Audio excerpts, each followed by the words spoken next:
નમસ્કાર દર્શક મિત્રો, @ગુજરાતમાં આપનું સ્વાગત છે। ગુજરાતના રાજકારણમાં આમ આદમી પાર્ટી માટે ગોપાલ ઇટાલિયાની વિસાવદર પેટા ચૂંટણીમાં જીત એક મહત્વનો સંકેત ગણી શકાય। જો કે આ એક જીત આપને ગુજરાતના ગામડામાં પકડ જમાવી શકશે કે કેમ તે અંગે ચોક્કસ કહેવું મુશ્કેલ છે। તો શું શહેરી પાર્ટીની છબી ધરાવતી આપને ગુજરાતમાં હવે બિનશહેરી બેઠકો પર જન સમર્થન મળી રહ્યું છે? પરંતુ તો તેના કેટલાક પાસા અને સંભવિત અસરો વિશે ચર્ચા કરીએ। હાલમાં વિસાવદર વિધાનસભા બેઠકની યોજાયેલી પેટા ચૂંટણીમાં આપના ઉમેદવાર ગોપાલ ઇટાલિયાનો વિજય થયો। જીત બાદ ગુજરાતમાં આમ આદમી પાર્ટી પાસે જે 5 ધારાસભ્યો ચૂંટાયેલા છે તે તમામ ગ્રામ્ય વિસ્તારોમાંથી આવે છે। શહેરી વિસ્તારોમાંથી તેમના કોઈ ધારાસભ્યો ચૂંટાયા નથી।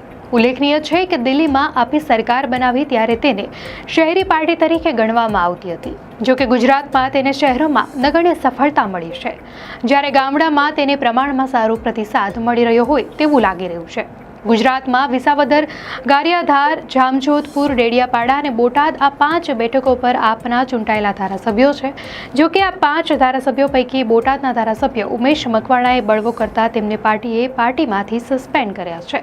તેથી તેમની પાસે અધિકારિક સંખ્યાબળ તો માત્ર 4નું જ રહ્યું છે। જે પ્રકારે વિસાવદરમાં આપના ઉમેદવાર ગોપાલ ઇટાલિયાએ વિજય મેળવ્યો છે તેના પરથી કેટલાક જાણકારોને લાગે છે કે હવે આપ ધીરે ધીરે ગ્રામ્ય વિસ્તારોમાં પગપેસારો કરી રહી છે। ગોપાલ ઇટાલિયા આમ આદમી પાર્ટીના ગુજરાતના પ્રમુખ રહી ચૂક્યા છે અને પાર્ટીનો એક જાણીતો ચહેરો છે। તેમની જીતથી પાર્ટીના કાર્યકરો અને સમર્થકોનું મનોબળ વધશે। આ જીત પાર્ટીમાં નવી ઉર્જાનો સંચાર કરશે।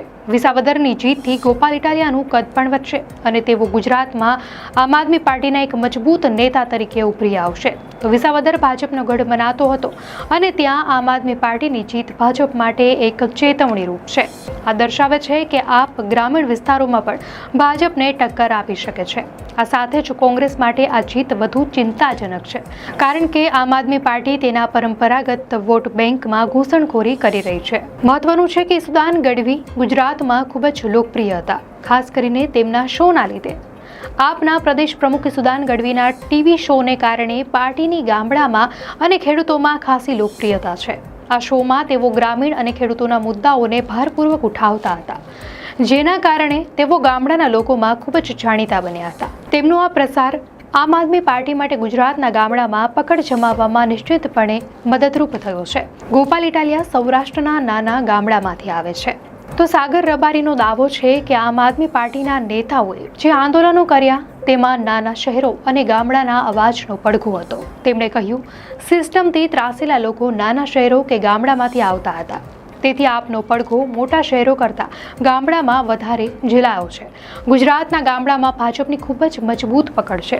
વર્ષોથી ભાજપનું સંગઠન ગ્રામીણ સ્તરે સક્રિય છે અને તેમને સરકારની યોજનાઓનો પણ ટેકો મળે છે। તો કોંગ્રેસ હજુ પણ ગ્રામીણ વિસ્તારોમાં એક ચોક્કસ વોટ બેંક ધરાવે છે, ખાસ કરીને આદિવાસી અને પછાત વર્ગોમાં। આમ આદમી પાર્ટીને આ વોટ બેંકમાં પણ ભાગ પાડવો પડશે। ભાજપ અને કોંગ્રેસની સરખામણીમાં આપ પાસે નાણાકીય સંસાધનો ઓછા છે, જે ગ્રામીણ વિસ્તારોમાં વ્યાપક પ્રચાર માટે એક પડકાર બની શકે છે। આ સિવાય ગોપાલ ઇટાલિયા જેવા કેટલાક જાણીતા ચહેરાઓ છે, પરંતુ તમામ જિલ્લાઓ અને તાલુકાઓમાં મજબૂત સ્થાનિક નેતૃત્વનો અભાવ છે। ગુજરાતના દરેક પ્રદેશના ગામડાના મુદ્દાઓ અલગ અલગ હોય છે। આમ આદમી પાર્ટીને આ મુદ્દાઓની ઊંડાણપૂર્વક સમજ કેળવીને સ્થાનિક સ્તરે રણનીતિ બનાવવી પડશે।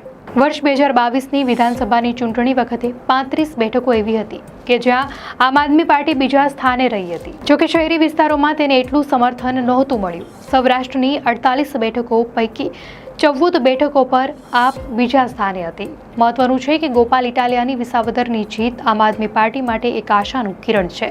આ જીત દર્શાવે છે કે જો આપ સ્થાનિક મુદ્દાઓ પર ધ્યાન કેન્દ્રિત કરે, સંગઠનને મજબૂત બનાવે અને યોગ્ય રણનીતિ અપનાવે તો તે ગુજરાતના ગામડામાં પોતાની પકડ મજબૂત કરી શકે છે। ભવિષ્યમાં ગુજરાતની સ્થાનિક સ્વરાજની ચૂંટણીઓ અને આગામી વિધાનસભા ચૂંટણીઓ આપની ગ્રામીણ વિસ્તારોમાં પકડ કેટલી મજબૂત થાય છે તેનો સાચો અંદાજ આપશે। દર્શક મિત્રો, આ માહિતી આપને કેવી લાગી? આપની પ્રતિક્રિયા અમને કોમેન્ટમાં ચોક્કસથી જણાવજો। અને જો આપને આ વિડીયો સારો લાગ્યો હોય તો વિડીયોને લાઇક અને ચેનલને સબસ્ક્રાઇબ કરો।